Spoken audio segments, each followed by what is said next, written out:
I think there is no more storied family dynasty, no more indelible name in kind of American culture than the Graham family and their association with the Washington Post. So the notion that the Washington Post is being sold, especially when this news comes, at least to me, like a thunderbolt. I thought it might be something that would happen someday, but I was expecting someday might be a long way away. I don't think you can understate the magnitude of this news for political journalism, for the media business. I just think it doesn't really get any bigger than this. Well, it was 80 years ago that Eugene Meyer actually bought the paper when it was in bankruptcy. 1933. 1933, and he turned it around and made it just this powerhouse. And Katharine Graham brought it through some of its most incredible days. And to see this whole arc 80 years later is just shocking.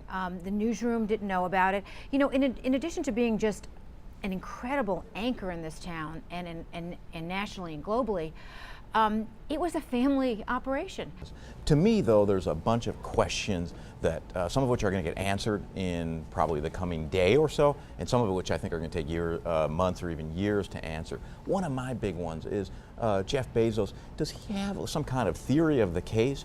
Every major metropolitan daily newspaper is facing different degrees of business challenges and editorial challenges as they try to adapt to new technologies, new audience habits, to a new marketplace. Does he have some particular idea beyond sort of muddle through or continue to do what the Post has been doing? He's one of the great business innovators of our generation, but what's his smart idea about this? Or does he have one? Or does he just think like, look, I've got lots and lots of money, and this would be a good thing to try to help save or subsidize if necessary, and it's not that much to me, so I'll do it. And I do think the Post struggled in terms of its internal organization, how to organize itself to be focused on the web platform first, and the paper as a secondary platform.